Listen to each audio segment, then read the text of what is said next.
Alright guys, so today I'm going to show you how to center a scope reticle. So I know what you're thinking, the new reticles you don't really have to center, but I'm not talking about the reticle itself because with etched glass you don't have to worry about that. I'm talking about centering it so that you have equal adjustments for elevation and windage. Where it really comes into play is for extreme long range shooting, to make sure that you have enough adjustment on there. So this should be a process that you implement when you're mounting a scope. Once again, if it's just a standard hunting rifle, you probably don't need to do this, but if you're doing long range stuff, it's definitely worth it. This really will get you close if your scope mounts are correct as well. So definitely have to sight it in and all that and bore sight it, but this will get you close and it'll at least center your reticle in the scope. So first things first, this is what all you need is a piece of cardboard or a little cardboard box. It'll fit a scope in it, and you're going to cut V's in it, same distance apart. So I just did some real quick measurements, cut it with a razor blade, put some duct tape over there just to kind of make the scope, I don't know, add a little resistance, protect the finish on there. You don't really need it, but also what I'll be using is some lead, and that's just going to hold the box down for me. So this is what you can do at home.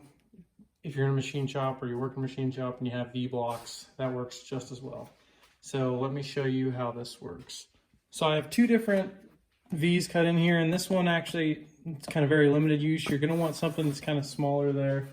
Let's see, so this is about 5 inches across. And you need it to sit on the, where your scope mounts go, basically, because that's the concentric part. You're basically going to be spinning the scope like this.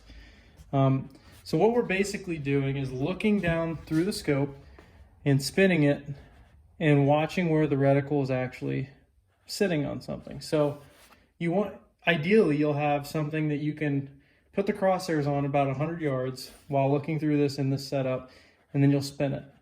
Like I said, with etched reticles like this, you're going to have the reticle will always be in the center of the what you're seeing out of the scope, but it doesn't necessarily mean that it's in the center of the adjustments. So you'll see it when it's off, that reticle will kind of go around whatever you started at.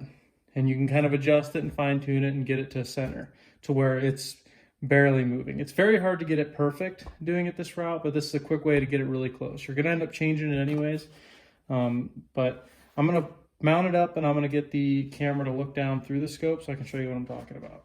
All right, so we're looking through a scope right now. I have it set up in the box, just sitting on top of my vise, but I'm looking out across the field here, looking through some blinds, so that's what you're seeing going across, but it's actually going to help us to kind of see how the scope is tracking. This one is a scope that I'm not putting on a gun. This one actually came off a gun. It's not going to be used right now. I maxed out, or not maxed out, I just adjusted some of the turrets on it just so you could see what it would look like if it's off. So I'm going to just start spinning it here. You can see I'm starting in one place, start spinning it, and you can see how much that drops down. And then when it rotates back around to the top, it's in that same position. So now I'm going to grab a scope that is centered and show you what that looks like. Okay, so I changed my mind on that. I'm not going to show you one centered. We're just actually going to center this one. So what I'm going to kind of do is pick a spot that I want it to kind of track around. So I kind of you can kind of see a little bit of a dark spot in the timber right there. So I'm going to adjust that using the turrets to get it closer to that. So try to find the midway point, right? So I'm sitting vertical with the elevation turret on top. I see where it's at right there on the top of that one tree. And there it is down at the bottom. So go about halfway in between there. I'm going to turn the turrets now and you're going to watch that move.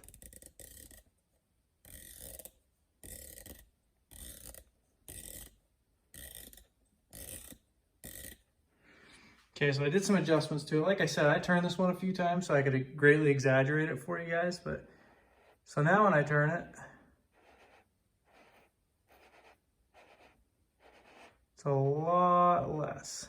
Sorry for being shaky on that, but it's a lot less. So we're going to keep going a little bit more. And remember the direction you're going to, because I just forgot there.